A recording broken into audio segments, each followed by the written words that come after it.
प्रणाम गुरुजी, good morning. जय हिंद। जय जय हिंद गुरु जी। जय प्रणाम गुरुजी। प्रणाम sir.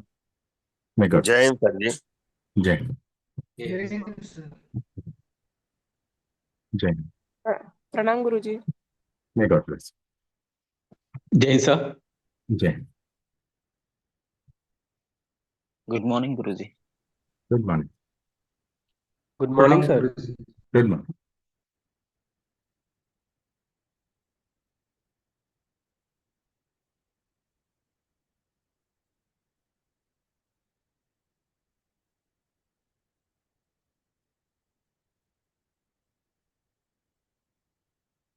Good morning sir. Good morning. Sir नव वर्ष की खूब खूब शुभकामनाएं। आपको भी बहुत बहुत मुबारक हो। Thank you so much. Thank you sir.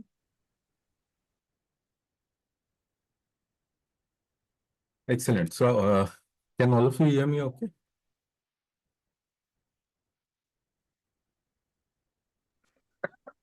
Yes yes sir. Sir. Yes Guruji. Okay, great. Yes sir. So, on the screen, can you see chapter 13?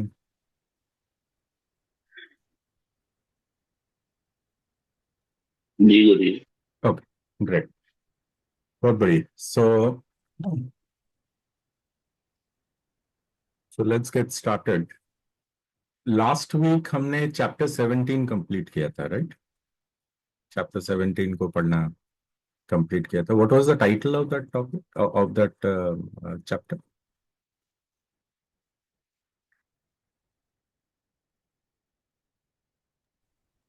श्रद्धा त्रय विभाग। विभाग जो Sorry, दोबारा बोलिए. श्रद्धा त्रय विभाग। Right. तो श्रद्धा के 3 विभाग. तो more or less that was in line with chapter 14 जो हमने उससे पहले को रीड किया था. और उसमें वही 3 गुणों की बात हुई है, 3 डिविजन्स की बात हुई है basically, right? So what are those divisions?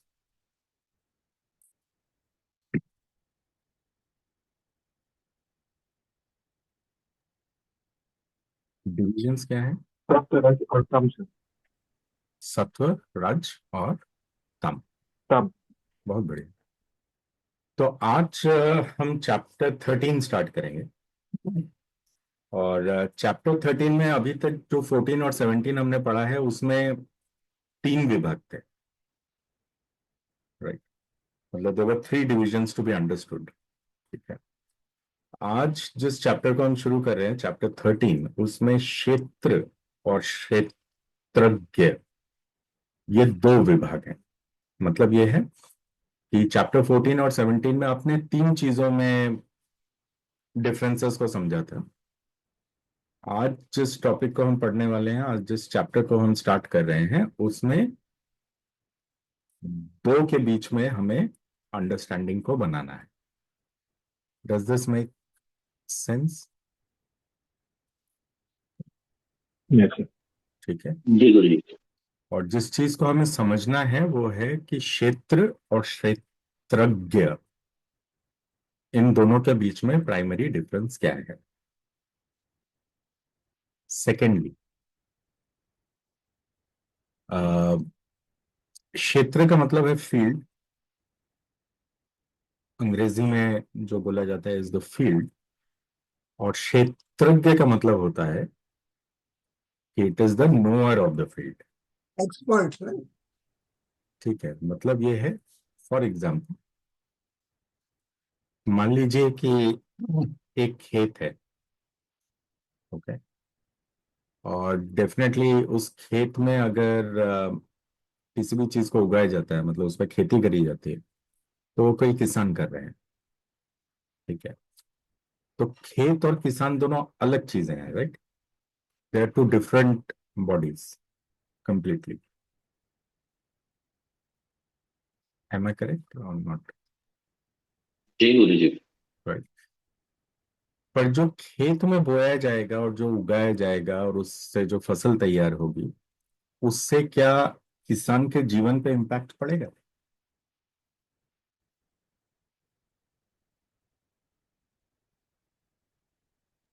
पड़ेगा। पड़ेगा। क्या उस खेत से, मान लीजिए उस खेत के ऊपर कुछ लोग डिपेंडेंट हैं, और जो कि वहां पे जो उगता है उसको खरीदते हैं, may be the customers etcetera, क्या उनको भी प्रभाव पड़ेगा कि क्या क्वालिटी खेती होगी, क्या क्वालिटी नहीं होगी? अगर खराब क्वालिटी हो, कीड़ा लग जाए, तो is it going to impact them also? Yes. ठीक है। तो सिंपलिस्टिकली हमको इस बात को समझना है कि जो क्षेत्र है यहाँ पे वो है फील्ड। उदाहरण फील्ड का ही लिया है इसी वजह से कि वो जो खेत है वो क्षेत्र है, और उस खेत को जो जो जानते हैं और जो जो उस खेत से प्रभावित होते हैं बेसिकली, वो सारे के सारे जो हैं वो क्षेत्रज्ञ हैं। Is this little bit clear? जी गुरु जी। ठीक है, at a very very high level, over arching level. ठीक है, एक और एग्जांपल लेते हैं। हम सब गाड़ी मोटरसाइकिल कुछ तो यूज करते हैं ऑफिस जाने के लिए, मतलब अपना रोज का काम करने के लिए। Do you think that the car that we use and us, हम दोनों अलग हैं? Yes sir. पर उस कार की परफॉर्मेंस क्या हमको इम्पैक्ट कर सकती है?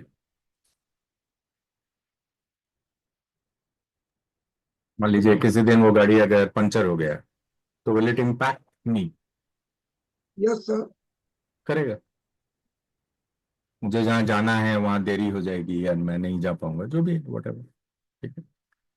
So here the car is the field, और the vehicle is the field. ठीक है। और हम लोग जो हैं वो क्या है? नोअर ऑफ द फील्ड है। ओके। अब ये चैप्टर एक कॉन्सेप्चुअल चैप्टर है। इनफैक्ट ये जैसे हमने आज चैप्टर 13 हमने स्टार्ट किया है, चैप्टर 14, 17 एंड अदर्स, जो एंड के चैप्टर है, the reason we started with these chapters is, ये कॉन्सेप्चुअल चैप्टर्स हैं। ये चैप्टर्स मतलब जो कि कुरुक्षेत्र फील्ड में रियल टाइम में हो रहा था, उससे अलग है। अलग है का मतलब है कि उस उस वर्णन को करने के लिए, उस नरेशन को करने के लिए जिन कॉन्सेप्ट्स का इस्तेमाल किया गया है, वो कॉन्सेप्ट्स जो है वो इन चैप्टर्स में है। Does that make sense to everyone?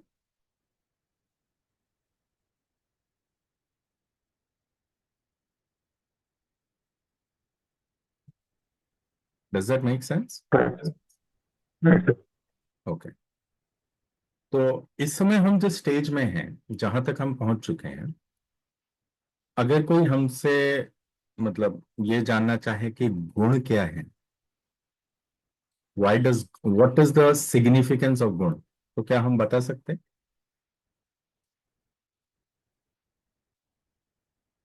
Yes sir.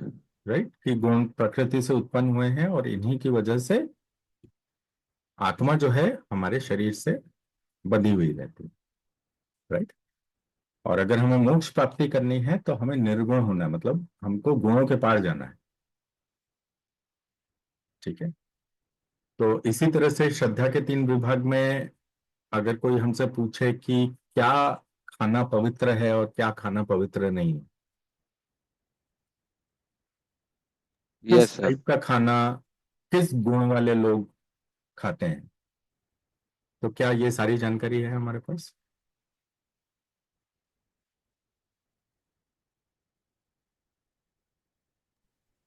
Ji. Okay. इसी तरह से field and knower of the field, मतलब क्षेत्र और क्षेत्रज्ञ भी कॉन्सेप्ट। ठीक है। तो जैसे हमने अभी बात करी फील्ड की, हमने अभी बात करी कार की। ठीक है।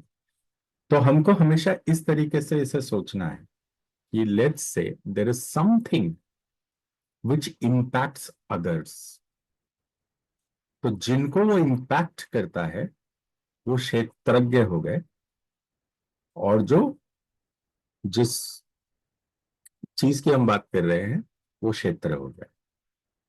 Does that make sense to everyone?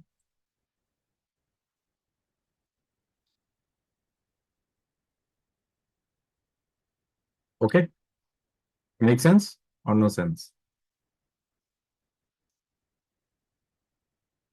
Yes sir. अब क्षेत्र में जो भी होगा, क्षेत्र मतलब फील्ड में जो भी होगा, वो डेफिनेटली क्षेत्रज्ञ जो भी उसके साथ जुड़े हुए हैं उनको इम्पैक्ट करेगा। तो वो इम्पैक्ट कैसे करेगा? वो इम्पैक्ट करेगा अनुभवों के जरिए। फॉर एग्जाम्पल, अनुभव जो होंगे वो अच्छे या बुरे होंगे। फॉर एग्जाम्पल, अगर खेत में मान लीजिए कांटे का फसल बो दिया जाता है, तो क्या क्षेत्रज्ञ को फूलों की फसल मिलेगी? विल दे एक्सपीरियंस फ्लावर्स और will they experience fragrance? No. No guru they can not. ठीक है, तो इसका मतलब है कि जो क्षेत्र है, क्षेत्र में जो भी होगा, जो भी घटेगा, जो भी उसके कर्म होंगे, उसके अकॉर्डेंस में जो क्षेत्रज्ञ होगा उनको एक्सपीरियंसेस मिलेंगे, अनुभव होंगे उनको, राइट? और ये अनुभव ही मेजर मतलब लर्निंग होगी क्षेत्रज्ञ की उस क्षेत्र को लेके। इसी वजह से कहा जाता है, let's say for example, we as an individual, अगर हम में अच्छे संस्कार होंगे तो क्या हमारे एक्शंस भी अच्छे होंगे? What do you think? जी गुरु जी। राइट? तो उन संस्कारों को की वजह से बेसिकली क्षेत्रज्ञ जो भी उस बॉडी को जानते होंगे, जो भी हमें जानते होंगे, क्या उनके अनुभव भी सुखद होंगे?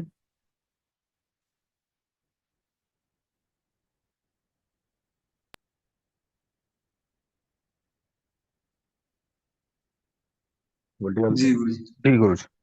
ठीक है, जी सर। तो वो भी सुखद होंगे। इस वजह से हम कह सकते हैं कि जैसे हमारा शरीर है वो भी एक, it can be treated as a field. Field मतलब एक खेत की तरह है जिसमें संस्कार बोए जाते हैं। ठीक है, हम अपने अच्छे बुरे कर्मों के माध्यम से उसमें जो संस्कार बोते हैं, उन संस्कारों के माध्यम से ही जितने क्षेत्रज्ञ हैं उन पे अकॉर्डिंगली प्रभाव पड़ता है। You might have realized a lot of times when we are sitting with wrong people, wrong people मतलब जिनमें मतलब मान लीजिए कि तमोगुण है, तो हमारे एक्सपीरियंसेस भी उसी तरह के बिल्ड होते हैं ना उनके लिए।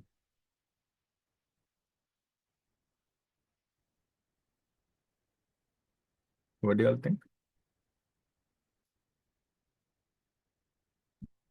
जी गुरु जी। ठीक है, हमारे एक्सपीरियंसेस भी वैसे ही बिल्ड होते हैं। और इसका वैसा वर्सा भी ट्रू है। मान लीजिए एक सत्वगुण है, मान लीजिए मतलब वी आर टेकिंग, हम निर्गुण की बात नहीं कर रहे, हम सत्वगुण, सत्वगुण की बात करें। एक सत्वगुणी है जिसमें सत्वगुण ज्यादा है और वो फील्ड है, और क्षेत्रज्ञ तमोगुणी है, तो भी प्रॉब्लम होगी, उसके भी एक्सपीरियंसेस अच्छे नहीं होंगे।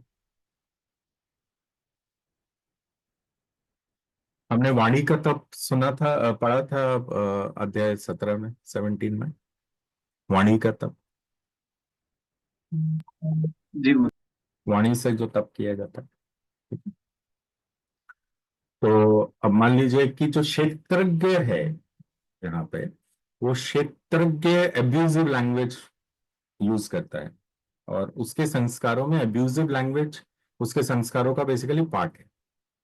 तो अगर वो सत्वगुणी जो वाणी का तप मतलब people who talk very politely, very nicely, only right things etcetera, तो आपको नहीं लगता यहाँ पे भी क्षेत्रज्ञ को अनुभव अच्छे नहीं होंगे उसके पर्सपेक्टिव से?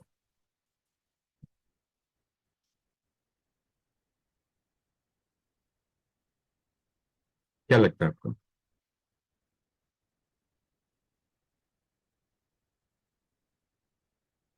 What do you think? क्या क्षेत्रज्ञ जो कि मान लीजिए कि अगर तमोगुणी है, और क्षेत्र जो है वो मान लीजिए सत्वगुणी है, तो भी क्या दोनों के एक्सपीरियंस, मतलब जो क्षेत्रज्ञ है उसका एक्सपीरियंस खराब नहीं होगा? यस सर, वो जी बेहतर सर। हो जाएगा। होने वाला है, क्योंकि उसके एक्सपेक्टेशंस मीट नहीं होंगे। ठीक है। तो क्षेत्र और क्षेत्रज्ञ के बीच में ये डिफरेंसेस हमेशा से मौजूद है। ठीक है। इस चैप्टर के अंदर हम लोग प्राइमरली ये समझने की कोशिश करेंगे कि श्रीमद् भगवद गीता में इसका वर्णन किस तरीके से किया गया है। ठीक है। और भगवान श्री कृष्ण ने अर्जुन को क्या क्या चीजें इसमें बताई हैं, और कौन कौन से रिमार्केबल टीचिंग्स हैं जिनको कि अगर हम आज के दौर में अपने अंदर अडॉप्ट कर लेंगे तो लॉन्ग रन में हम हमारे पास बेसिकली एक ऑब्जेक्टिव ऑफ लाइफ हो सकता है। एनी क्वेश्चंस होगा? कैन वी से कि फील्ड और नोअर ऑफ द फील्ड के बीच का distinction at a high level समझ में आया है?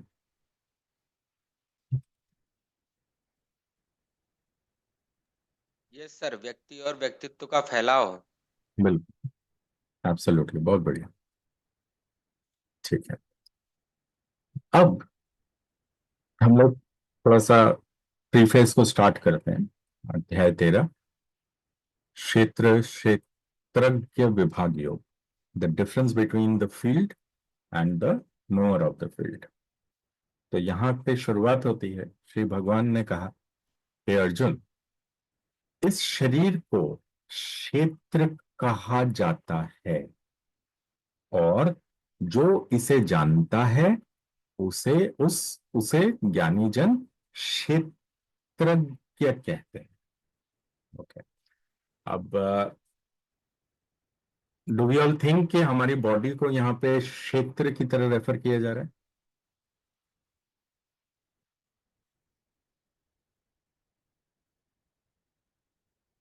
जी गुरु जी। जी सर। और जो जो मुझे जानते हैं उनको क्षेत्रज्ञ की तरह ट्रीट किया जा रहा है, राइट?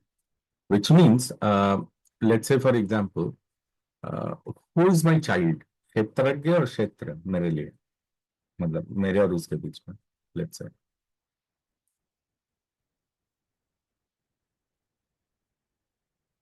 उसके प्रोस्पेक्टिव से मैं क्षेत्र हूं और वो क्षेत्रज्ञ।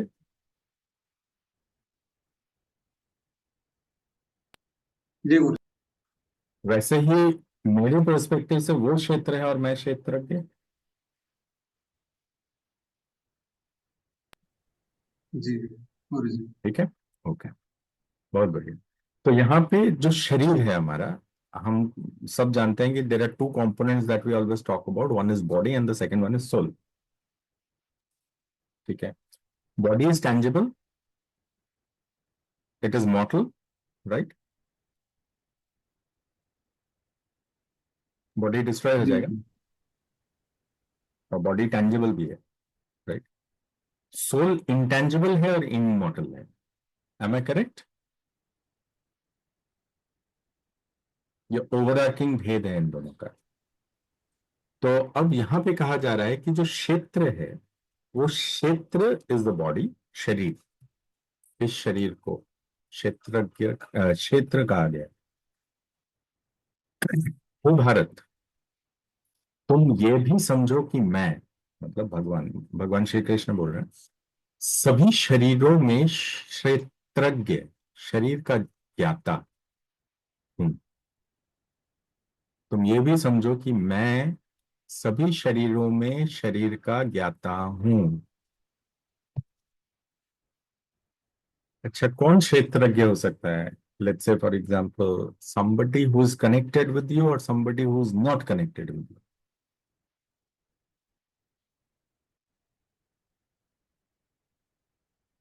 कनेक्टेड से। किसी न किसी किस्म का कनेक्शन होना जरूरी है ना। तो चैप्टर 13 श्लोक number 2, are you able to establish the connection between our bodies and भगवान?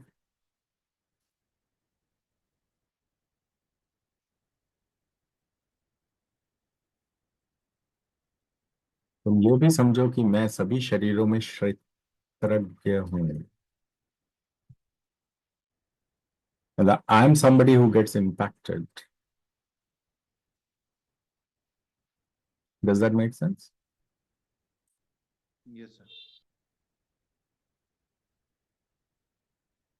Does that make sense? Can all Yes, of sir. you hear me? मतलब Yes, sir. Yes. जी गुरुजी। जी गुरुजी। तो अब याद कीजिए चैप्टर 17 में हमने बात करी, जब 17 को हम पढ़ रहे थे, तो वहां पे श्री कृष्ण ने कहा था कि जो तमोगुण से भरे होते हैं और वो मतलब किसी श्रद्धामयी चीज को एग्जीक्यूट करते हैं, जबरदस्ती व्रत करते हैं या ऐसा कुछ करते हैं, वो मुझे, जो मैं उनके अंदर हूं, उसे भी पीड़ा पहुंचाते हैं। जी गुरुजी। बोला गया था ना उसमें। उसका हाँ सर। कनेक्शन देख रहे हैं आप कहाँ से आ रहा है? ठीक है। So whatever we do, हम लोग जो भी करते हैं, जो भी कुछ है हमारे जीवन में, क्या उसके क्षेत्रज्ञ हमारे भगवान हैं? What do you think now? Yes गुरुजी।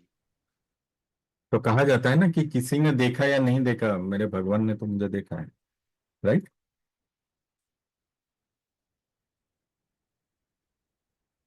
किसी ने जी गुरुजी। एक्सपीरियंस किया चाहे नहीं किया, पर मेरे भगवान ने तो इसको एक्सपीरियंस किया है। ठीक है। So that is what is coming from shlok number 2 of this particular chapter. So it's really really important that we know overarchingly overarching statement है ये, which has been uh, completely committed and by means of Srimad Bhagavad Gita कि भगवान सभी शरीरों में क्षेत्रज्ञ है। Okay, moving on further. अब क्षेत्र क्या है, कैसा है, किस प्रकार का है, क्या क्या परिवर्तन होते हैं और उसका प्रभाव क्या है, इन सभी को संक्षेप में मुझसे सुन। सो सो नाउ द वर्णन इन स्टार्टिंग कि ये जो क्षेत्र है वो क्या है, कैसा है, एटसेट्रा एटसेट्रा, उसके टाइप्स कितने हैं, उनमें किस किस तरह के ट्रांसफॉर्मेशंस होते हैं और उसके इम्पैक्ट्स क्या होते हैं, इन सब के बारे में आगे आने वाले श्लोकों में हमको जानकारी मिलने वाली है। ठीक है। ऋषियों ने विभिन्न छंदों में और ब्रह्म सूत्र के तर्कयुक्त शब्दों से इसका विस्तार पूर्वक वर्णन किया है। सो यहाँ पे importance of this particular concept को बताया जा रहा है कि इस पे ऑलरेडी रिसर्च, मतलब उस जमाने की बात हो रही है कि ऑलरेडी उस पे वेरी वेल रिसर्च हो चुका था कि क्षेत्रज्ञ, इनमें क्या डिफरेंसेस हैं, इस पे कविताएं हैं, छंदो अगर बोला जा रहा है तो मतलब कविताएं हैं, Brahma Sutra means documentations which are available. ठीक है। तो इसके बारे में हमें जानकारी दी जा रही है।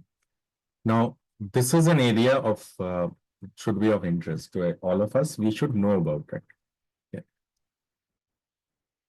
यहाँ पे डिफाइन किया जा रहा है कि क्षेत्र, यहाँ पे आप देख रहे हैं क्या है, इसमें प्राइमरली कितने क्वेश्चंस है, क्या है, 1 2 3 4 5, राइट? क्षेत्र क्या है, कैसा है, किस प्रकार है, का है, क्या क्या परिवर्तन होते हैं और उसका प्रभाव क्या है। ये कितने क्वेश्चंस हैं, 1 2 3 4 5? जी सर। ये पांचों क्वेश्चंस के धीरे धीरे आंसर्स मिलेंगे। ठीक है। अब यहाँ पे क्षेत्रज्ञ क्या है, ठीक है, उसको डिफाइन किया गया है। तो भगवान श्री कृष्ण बता रहे हैं 5 महाभूत, पृथ्वी, जल, अग्नि, वायु, आकाश, अहंकार, ईगो, बुद्धि, मूल प्रकृति, अव्यक्त मूल प्रकृति, 10 इंद्रियां, एक मन, 5 इंद्रिय विषय जो कि है sight, taste, smell, touch, and words or speech. ठीक है, तो बेसिकली हमें यह समझना है कि इसमें जो ठोस की बात की जा रही है, वो ठोस actually there are 24 elements which are there in our body. I repeat again. There are 24 elements which have been defined over here. The reason being, please मेरे साथ काउंट कीजिए. 5, 6, 7, 8. 8 + 10 कितना होता है?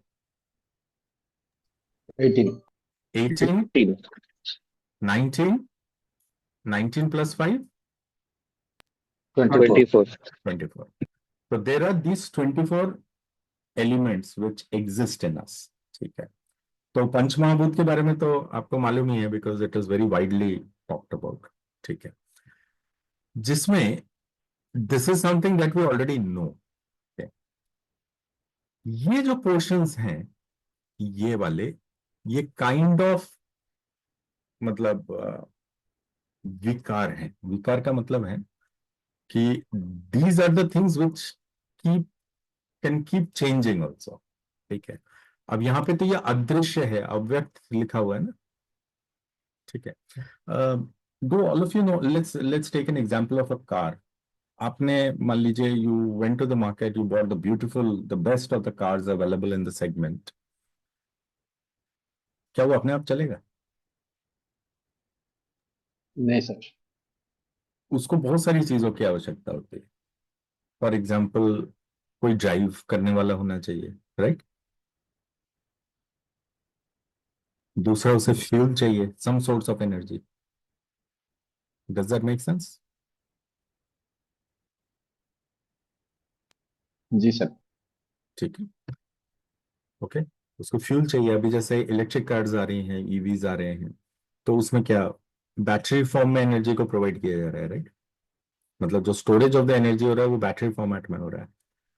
जो हमारे इंजन बेस्ड जो कार्स हैं, उसमें फ्यूल को बर्न करके एनर्जी को प्रोड्यूस किया जाता है. Am I right? Right sir. ठीक है, तो हम मतलब for our understanding we can take ये, जहां पे ये मूल प्रकृति लिखा है ना, it is like a material energy जो अदृश्य है, पर उसे प्रकट होना पड़ता है. फॉर एग्जाम्पल, हमारे हम लोग बात करते हैं ना कि energy can never be destroyed, it can be transformed from one form to another. Correct है? ये सिद्धांत है ना साइंस. जी गुरु जी. ठीक है, तो हमारे शरीर को भी तो एनर्जी चाहिए. तो क्या हम खाना पानी ये सब लेते हैं in order to work with this body?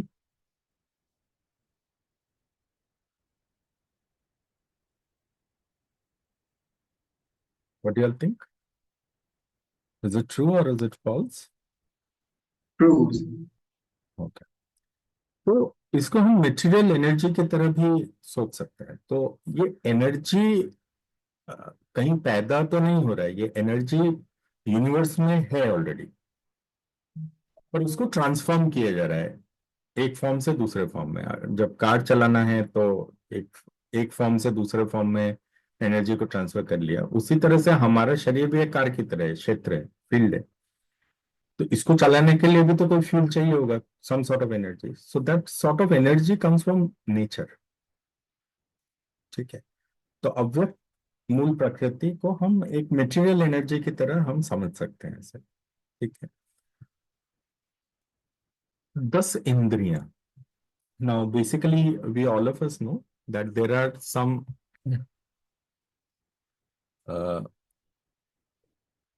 Organs which takes feed का मतलब होता है जो आउटर वर्ल्ड से फीड को लेके हमारे अंदर तक पहुंचाते हैं, राइट? और कुछ हैं जो कि हमारे इनर फील्ड से आउटर फील्ड को पहुंचाते हैं. ठीक है, इस वजह से इन 10 इंद्रियों को भी 2 हिस्सों में बांटा गया है, ठीक है। इनमें क्या क्या आता है, आपने शायद सुना होगा कि ज्ञान इंद्रियां बोल के एक होता है और कर्म इंद्रिय बोल के होता है। ज्ञान जी गुरु इंद्रिय मतलब जिससे हम एक्सेप्ट करते हैं,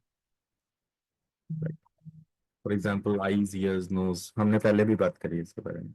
सो देर आर 5 which are ज्ञान इंद्रियस, correct, and then there are 5 which are कर्म इंद्रिय। कर्म इंद्रिय।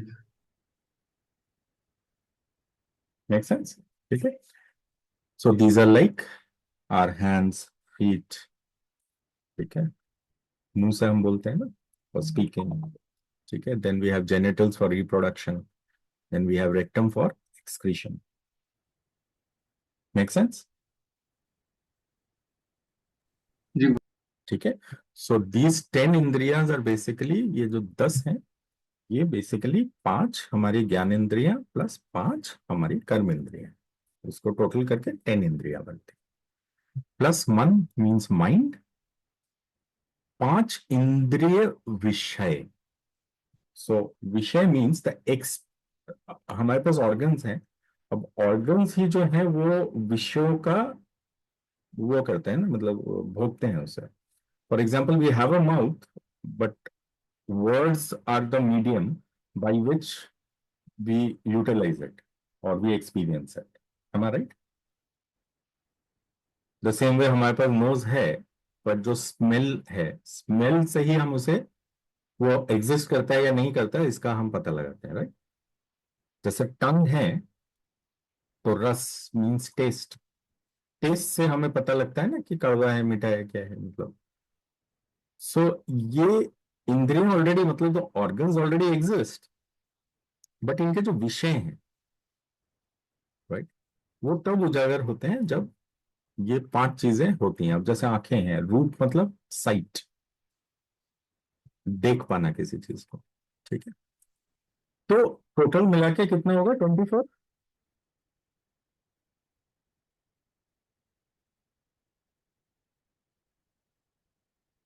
Yes, sir. जी गुरु।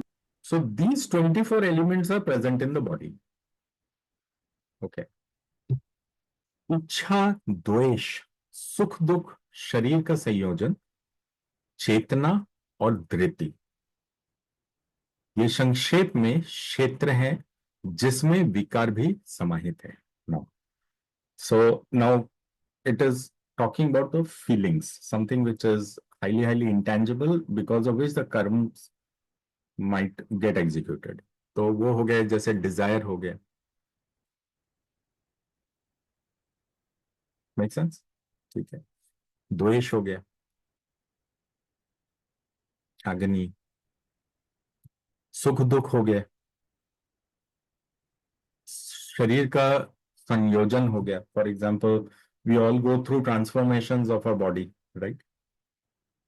बॉडी ट्रांसफॉर्मेशन से जाती है, जब हम छोटे होते हैं, फिर हम एडोलेसेंट स्टेज में आते हैं, फिर हम एडल्ट्स हो जाते हैं, फिर हम ओल्ड हो जाते हैं, और फाइनली हम खत्म हो जाते हैं। तो जन्म से लेके मृत्यु तक का जो ये रहता है, मूवमेंट रहता है बॉडी का, ठीक है। चेतना मीन्स कॉन्शियसनेस, एंड धृति means our will power,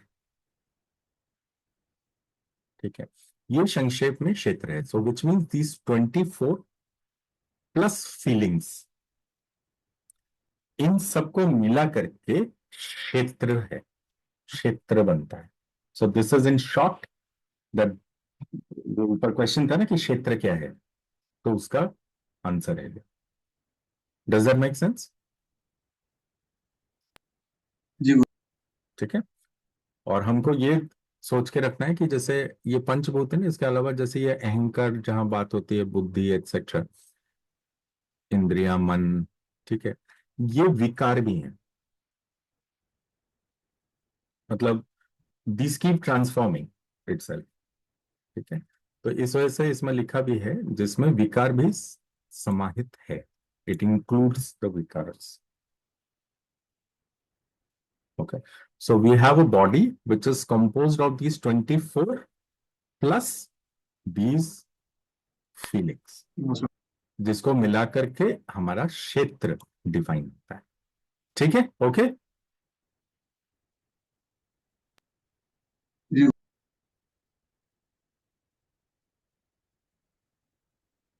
next. तो अब हमको ये ध्यान रखना है, ये तो श्लोक नंबर 6 है ना, यहाँ पे क्षेत्र के बारे में एक मतलब एक काइंड ऑफ सबसेक्शन खत्म होता है, क्षेत्र का डेफिनेशन। ठीक है, अब यहां से बेसिकली ज्ञान शुरू होता है, जो श्लोक नंबर 7 है। ठीक है, यहाँ पे कहा गया था ना क्षेत्र और क्षेत्रज्ञ, जहाँ पे बोला था ना कि भगवान ने बोला था कि मैं सभी शरीरों में क्षेत्रज्ञ हूँ, राइट, श्लोक नंबर 2। तो क्षेत्र और क्षेत्रज्ञ का ज्ञान का यह ज्ञान ही वास्तव में ज्ञान माना गया है। तो ये जो क्षेत्र क्या है और ये जो क्षेत्रज्ञ क्या है, इसके बीच में जो basically what are they individually and what are the differences etcetera, इस ज्ञान को आगे 7 से हम लोग देख रहे हैं। ठीक है, अहंकार ना होना। अहंकार किसको होता है? हमने काफी सहयोग सत्र भी किए।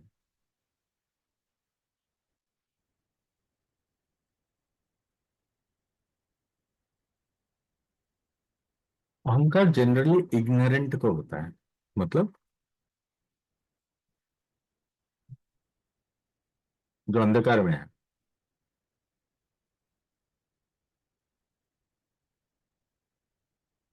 इग्नोरेंस का मतलब क्या है? तमोगुण। ओके, तो अहंकार जनरली अगर हम देखेंगे तो अहंकार एक नेगेटिव तरीके से ही हमेशा वो किया जाता है, ईगो, राइट। ये उसको होता है जिसको ये मालूम ही नहीं है कि एक्चुअली करने वाला तो वो है ही नहीं। It is all being done by परमात्मा within us. Am I right? अगर हमारे अंदर अच्छे गुण हैं, मतलब जो सुपीरियर गुण में हैं, तो हमारे एग्जीक्यूशंस भी सुपीरियर ही होंगे। और अगर हम में नेगेटिव हैं, मतलब तमोगुण साइड है, तो हमारे एग्जीक्यूशंस भी नेगेटिव होंगे। ठीक है, तो हम जानते हैं कि हमारे द्वारा जो कर्म होते हैं वो हमारे गुणों से प्रेरित हैं। ठीक है, हम जितना ज्यादा भक्तिमय होंगे उतना ही हम सत्वगुण से भी ऊपर उठने लगेंगे। तो बेस्ड ऑन दैट, ठीक है, ज्ञान जन्म लेता है, यही ज्ञान है। तो जो अज्ञानी है, अज्ञानियों को ही अहंकार होने का सबसे ज्यादा प्रोबेबिलिटी रहता है। ठीक है, दम ना होना मतलब दिखावा ना करना, अहिंसा, ठीक है, क्षमा, फॉरगिवनेस, अच्छा सरलता। ना व्हाट इज सरलता? मोस्ट लाइकली सरलता और अ, जो ये होते हैं, क्या बोलते हैं, श्रीमद् भागवत सात्विक गीता गुरु में इस्तेमाल किया गया मूड, मतलब डम। तो सरल और डम क्या ये सेम चीज है?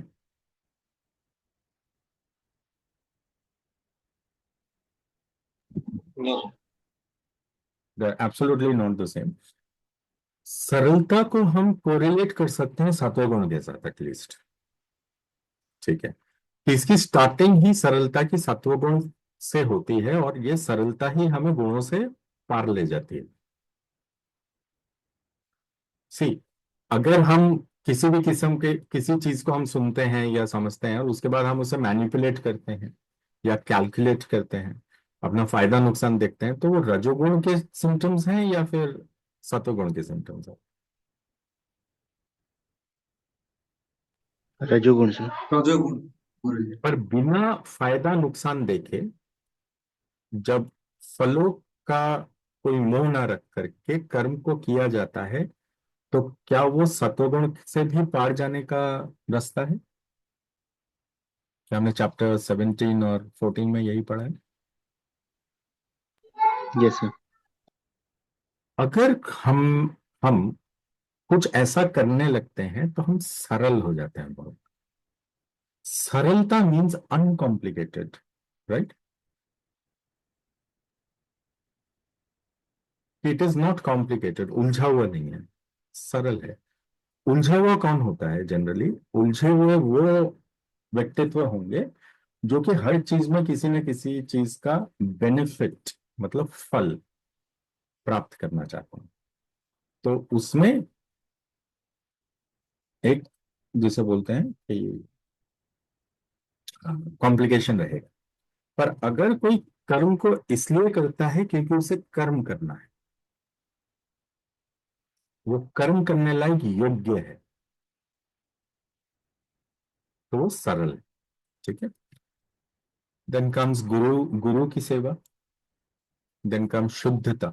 नाउ व्हाट डज शुद्धता मीन्स? चैप्टर 17 में हमने कुछ तपों को पढ़ा था ना, और उसमें हमने फूडिंग हैबिट्स भी पढ़ी थी। M I right?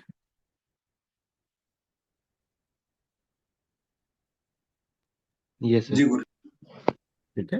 हमने वाणी का तप भी पढ़ा था श्रीमद् भगवद गीता चैप्टर 17 में, है ना? हमने मन का तप पढ़ा था। ठीक है। हमने भक्ति के बारे में पढ़ा है उन चैप्टर्स में। ठीक है। ये सब मिलकर के शुद्धता को अराइज करते हैं। सो शुद्धता मीन्स शरीर का, मतलब क्षेत्र का शुद्धता हर प्रकार से। तो अगर बॉडी को हमें शुद्ध रखना है तो इसके जितने भी विषय हैं, ये विषय हमने यहाँ पे पढ़े।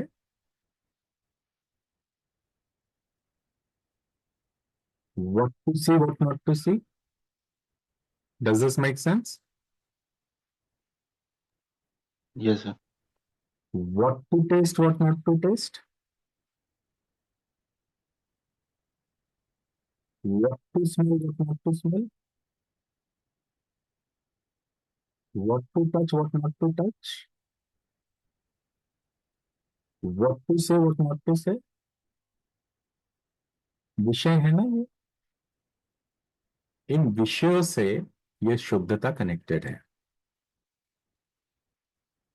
ठीक है। अब मान लीजिए कि कोई एक ऐसा एनवायरनमेंट है जहां पे कि बहुत ज्यादा क्योटिक रहता है। क्योटिक रहते हैं मतलब कि लोग एक दूसरे के बारे में बहुत कुछ अ, अ, ऐसे वैसे कुछ भी बोलते हैं। ठीक है। या वहाँ जो भाषा है वो अप्रिय है, राइट? तो क्या आप उस जगह में, उस वातावरण में रहना, हमेशा रोज जा जा के रहना चाहेंगे? या उस संगति को आप बनाना चाहेंगे? नो गुरु। ठीक है। तो क्यों नहीं बनाना चाहेंगे? क्योंकि आप शुद्ध रहना चाहते हैं। सो वो टू,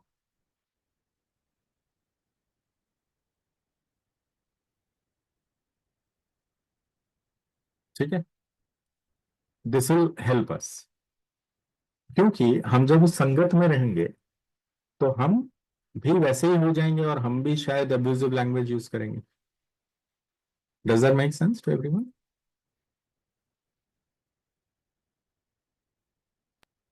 जी गुरु। ठीक है। तो इसी तरह से कौन सी चीज को टेस्ट करना है, कौन सी चीज को नहीं करना है, तो अशुद्ध पदार्थ जो है, ठीक है, उनको टेस्ट नहीं करना हमारे कंट्रोल में है। तो मतलब that is what means is meant by शुद्धता। ठीक है।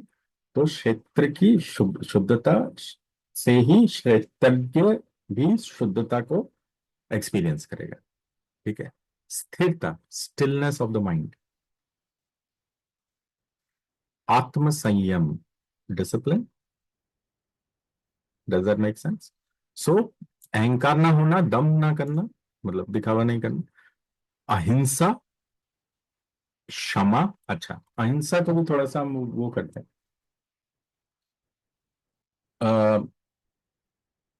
अहिंसा, अब मान लीजिए कि वॉर हो रहा है, तो क्या वो हिंसा है या हिंसा है? हिंसा है सर। वो एक्चुअली किसी एक तरफ से ऑफेंस है और दूसरी तरफ से डिफेंस है, राइट?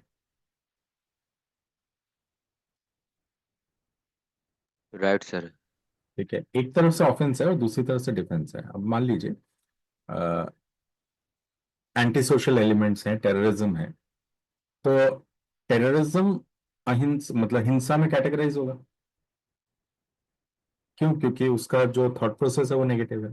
पर उसको रोकने के लिए जो एक्शंस लेने पड़ते हैं, क्या वो मतलब लिटरल मीनिंग में हिंसा ही है?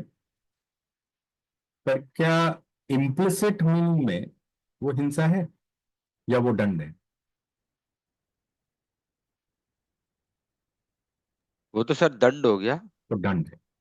ठीक है। तो अहिंसा मतलब हिंसा का मतलब होता है जबरदस्ती जाके किसी को तकलीफ देना। Make sense? Having a negative thought process because of which we trouble someone physically। ठीक है। तो ऐसा ना करना इज अहिंसा। क्लियर? Make sense? ओके। तो इसमें बताया गया अहंकार ना होना, दम ना होना, अहिंसा, क्षमा, forgiveness। C, we should always be against an issue, not a person। when we say person, person means a soul also। ठीक है। और सोल जो है वो गुणों की वजह से ही शरीर से जुड़ा हुआ है। ठीक है।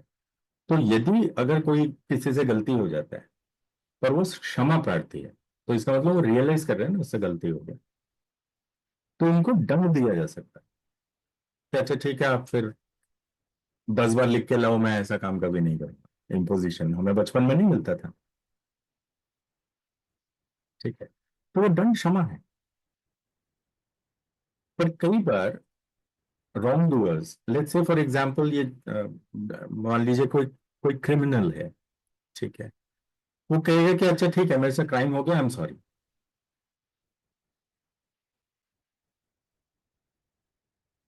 तो व्हाट इज योर ओपिनियन कि उसको बिना किसी दंड के ही क्षमा करना चाहिए? No sir.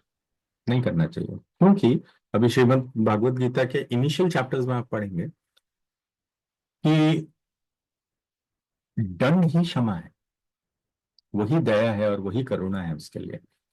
क्योंकि उसके गुणों की वजह से उसके आत्मा को भी कष्ट से गुजरना पड़ा है।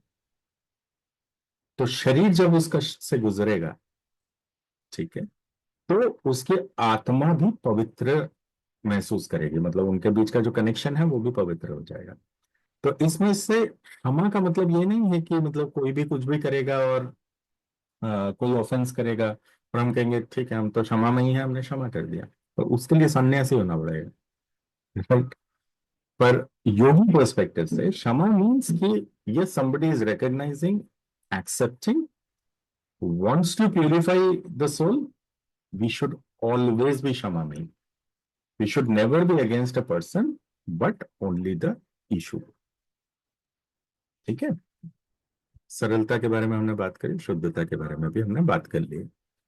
इंद्रिय विषयों में वैराग, अहंकार का अभाव, जन्म मृत्यु बुढ़ापा, रोग और दुख दोष का अनुभव करना। अब यहाँ पे please make a note, it is talking about इंद्रिय विषयों में।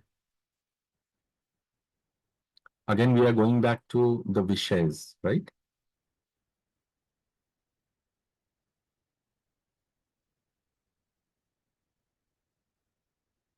Site, taste, smell, touch, speech. Am I correct? ठीक है। इंद्रिय विषयों में वैराग्य। वैराग्य का मतलब क्या है?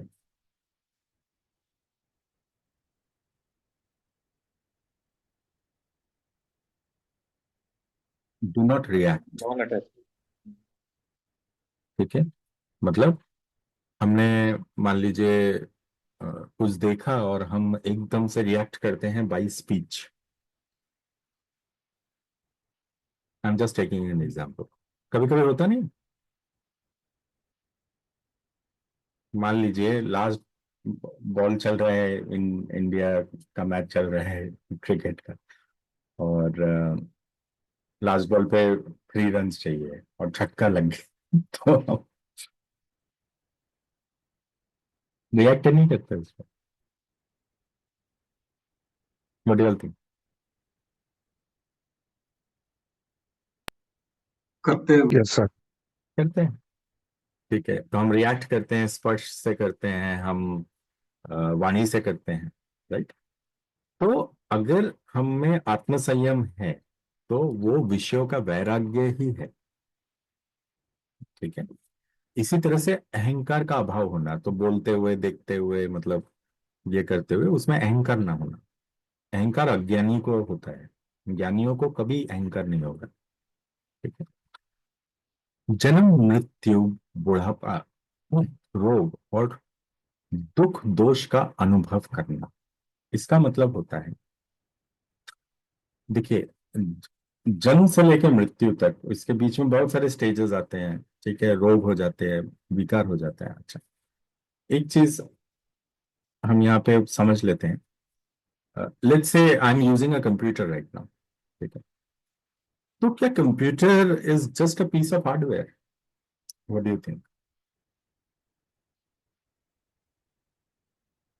और is it a combination of hardware plus software plus data?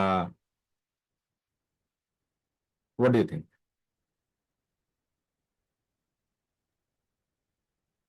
Combination गुरुजी, हार्डवेयर सॉफ्टवेयर डेटा। पूरा कॉम्बिनेशन है ना, ठीक है।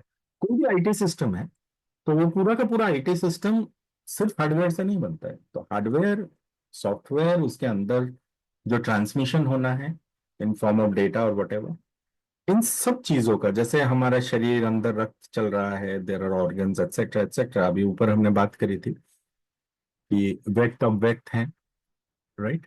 यहाँ पे बोला था ना हमने, पंच महाभूत, अहंकार, बुद्धि एटसेट्रा, ठीक है। तो इसी तरह से वो कंप्यूटर भी इन कंपोनेंट्स को जोड़ के बना है। अब मान लीजिए उस कंप्यूटर के अंदर कोई वायरस आ जाता है, सो इज दैट अ विकार?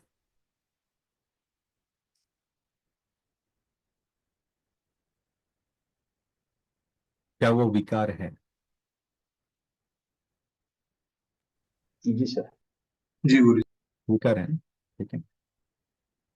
तो वो कंप्यूटर का है या कंप्यूटर के बाहर का है?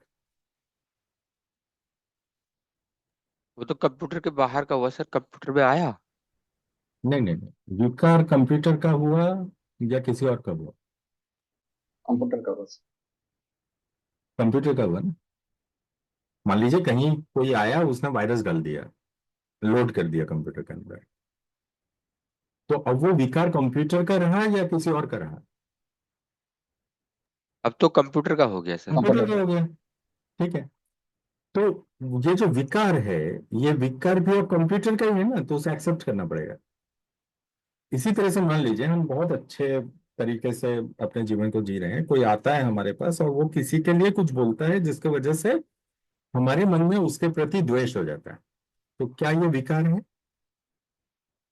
और अब ये मेरे अंदर है, जी सर। समझ में, ठीक है। तो विकार क्यों इंपॉर्टेंट है, मतलब उसके लिए मैंने इस एग्जांपल को लिया। However, हर चीज में ट्रांसफॉर्मेशन होती है। मान लीजिए आप कंप्यूटर लेके आए, आज लेके आए मान लीजिए, तो अभी के हिसाब से जो भी एडवांस हार्डवेयर सॉफ्टवेयर होगा वो सब उसमें होगा, करेक्ट? करेक्ट। जी सर। जी गुरु। पर मान लीजिए समय के साथ साथ, थोड़े समय के साथ साथ में 10 साल हो गया है, तो क्या वो हार्डवेयर आज के प्रोग्राम्स के लिए उपयुक्त होगा? मान लीजिए 10 साल पुराना मोबाइल फोन में क्या आज आप व्हाट्सएप डालेंगे जिस स्वरूप में आज है? No sir. मुश्किल होगा ना यूज करना। इसको बोलते हैं वियर एंड टीयर होना। समय के साथ चीजों का में परिवर्तन आता है, ट्रांसफॉर्मेशन होता है। Is it easy to understand? Yes sir, easy हो गया। ठीक है। ये ये उत्पन्न होता है, अब इसको ट्रांसफॉर्मेशंस बोलते हैं। ठीक है, ये विकार नहीं है, ये ट्रांसफॉर्मेशन। ठीक है, मैंने मान लीजिए आज से 25 साल पहले कॉलेज खत्म किया, किसी ने 50 साल पहले कॉलेज खत्म किया, किसी ने 75 साल पहले कॉलेज खत्म किया, तो हम सब में आज के जमाने का जो पढ़ाई है उसको एडॉप्शन करने में थोड़ा सा तकलीफ होगा। आज डिजिटल आ गया है, बहुत कुछ हो गया। तो ये मेरा विकार नहीं है, ये ट्रांसफॉर्मेशन की वजह से हो। ठीक है, तो इस ट्रांसफॉर्मेशन को हमें अनुभव करते रहना है। तो हमारे अंदर बुढ़ापा आएगा, मतलब उम्र बढ़ेगी, मतलब जो ये मैं समय बता रहा हूं आपको, समय के साथ ही बुढ़ापा होता है ना। ऐसे ही रोग आएंगे, जैसे वायरसेस का मैंने एग्जांपल लिया। जन्म हुआ था तो मृत्यु भी होगी, ये मालूम होगा हमें। तो ये जो अनुभव है दुख और दोष के, ठीक है, ये हमारे एक्सपीरियंसेस को एक नेक्स्ट लेवल तक लेके जाता है। Does that make sense? तो इनको अनुभव करते रहना है, रिएक्ट नहीं करना है, एक्सपीरियंस करना है। Does that make sense? What do you think? ठीक है। जी गुरु। ठीक है, देन इट सेज पुत्र पत्नी घर आदि में आसक्ति ना हो। अच्छा, आसक्ति ना होना, आसक्ति का मतलब होता है अटैचमेंट। अटैचमेंट मीन्स मोह। इसके बारे में भी हमने काफी बार सहयोग सत्रों में चर्चा करी है। मोह और प्रेम में जमीन आसमान का फर्क है। मोह हमसे गलत काम कराएगा।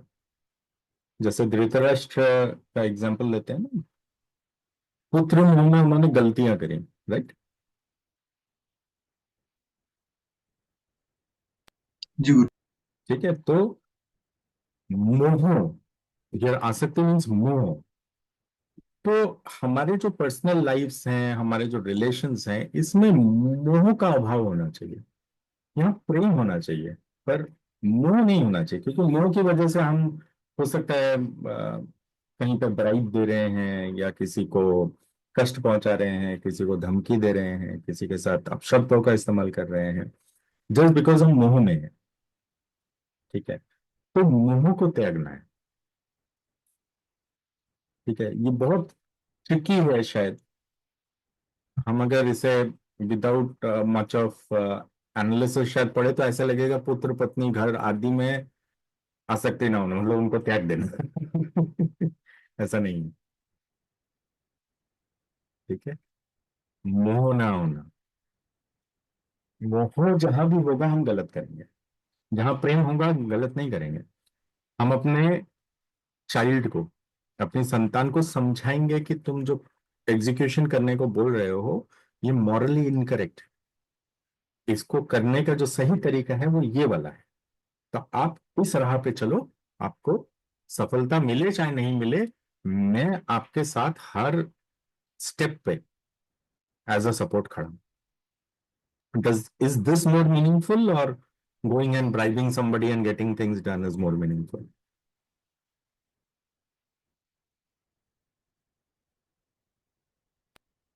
पहला वाला मोर मीनिंगफुल है गुरु जी। क्योंकि पहले वाला प्रेम है, जी गुरु। ठीक है, और दूसरा वाला मोह है।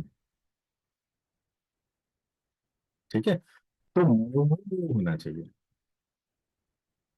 राइट? सुख दुख में समान भाव। ठीक है, नो एक्साइटमेंट, स्थायी दृष्टि, और मुझ में शुद्ध भक्ति। मुझ में का मतलब है भगवान श्री कृष्ण में भक्ति होना। Make sense?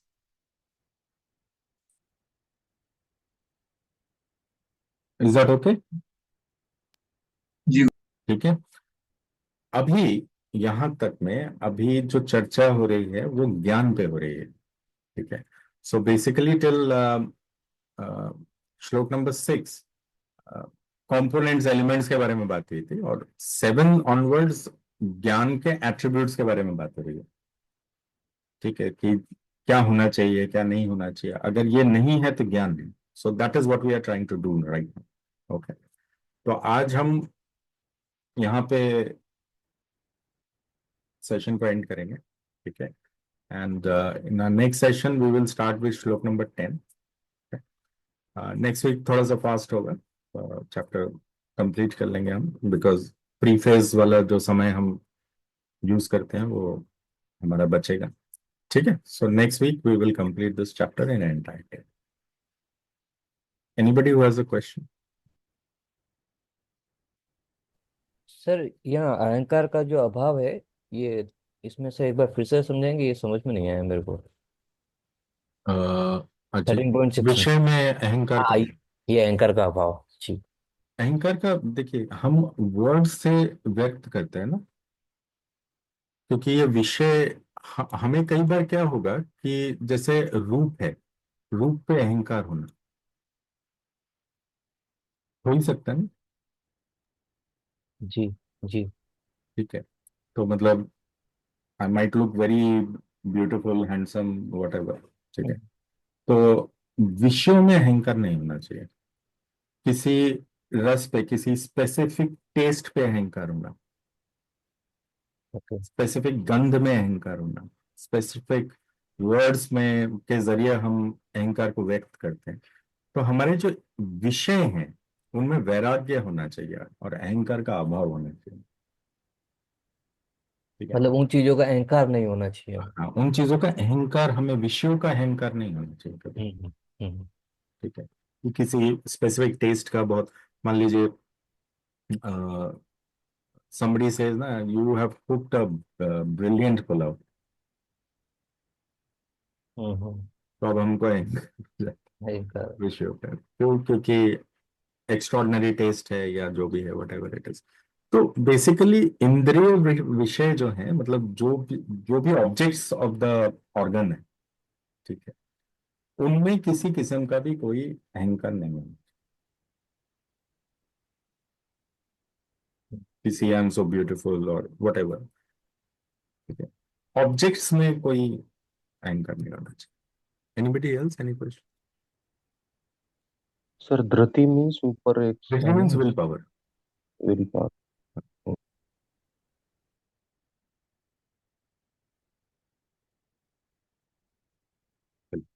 बहुत बढ़िया। सो लास्ट कई सेशन से हम श्रीमद् भागवत गीता को रीड कर रहे हैं। Is the experience okay? ये जी सर। थोड़ा थोड़ा सा इंटरेस्ट बन रहा है? जी सर। बहुत बढ़िया। अच्छा, इस जैसे जैसे हम आगे बढ़ रहे हैं, जिस जिस चैप्टर को हम कंप्लीट कर लेते हैं, आप चाहें तो जो सहयोग सत्र के जो यूट्यूब चैनल पे मैंने वो प्लेलिस्ट डाला हुआ है, सारेगामा भक्ति, जो शैलेंद्र भारती जी का नरेशन है ना ऑफ दिस चैप्टर्स, तो आप अगर चाहें तो उनको सुन सकते हैं, because that has been beautifully narrated, right. And अब जैसे हमको थोड़ा थोड़ा आइडिया हो गया ना, तो अब जब आप उसको सुनेंगे तो आपका जो अंडरस्टैंडिंग का डेप्थ होगा वो नेक्स्ट लेवल होगा शायद।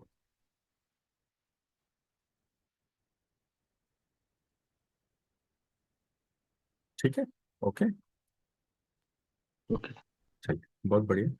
तो आज का सेशन श्रीमद् भागवत गीता को रीडिंग का हम यहीं पे एंड करेंगे आज। और आप में से अगर किसी को भी एलएमएस में कोई क्वेश्चन है, कोई रिक्वेस्ट है, एनीथिंग, आप स्टे बैक कर जाइएगा पसायदान के बाद, और हैंड रेज कर लीजिएगा। I will try to resolve those issues. Ramesh, over to you for पसायदान। धन्यवाद गुरुजी। आप सभी से अनुरोध है, कृपया करके पसायदान के लिए अपनी जगह पे हाथ जोड़ के खड़े हो जाएं। पसायदान। आता विश्वास मुखे देवे, येणे वागे न तोषावे, तोषोनी मज द्यावे, पसाय दान है, जे खळांची व्यंकटी सांडो, तया सत्कर्मी रती वाढो, भूता परस्परे पडो, मैत्र जीवांचे दुरितांचे तिमिर जाओ, भीष्म धर्म सूर्य पाओ, जो झेलांचील तो ते लाओ, प्राणी जात वर्ष सकळ मंगळी, ईश्वर निष्ठांची मांडी आळी, अनवर्त भूमंडळी, भेट तू भूता, चला कल्पनूंचे आरव, चेतना चिंतामणीचे गाव, बोलतेचे अर्णव, पियुषांचे चंद्रमेचे अलांछन, मातंडेचा पैन, ते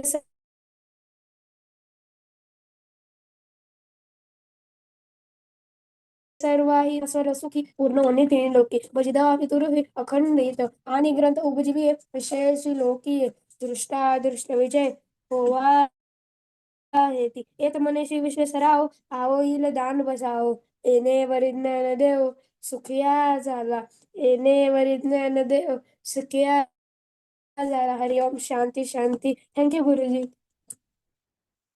हॅप्पी दिवाळी गुरुजी. हॅप्पी दिवाळी गुरुजी. Thank you, Aditi. And thank you, Aditi and Aradhya, for the lovely wishes. Thank you so much. So, आप सभी से निवेदन है, अगर किसी को भी LMS में कोई भी टेक्निकल इशू, कोई question, anything you have, please raise your hand, stay back. और बाकी सभी से मेरी मुलाकात होगी अगले सेशन में. Thank you so much for attending today session. जय हिंद. जय हिंद. जय हिंद जय गुरुजी. सर. थैंक जय यू. गुरुजी. जय हिंद गुरुजी. थैंक यू सांगते गुरुजी. गुरुजी.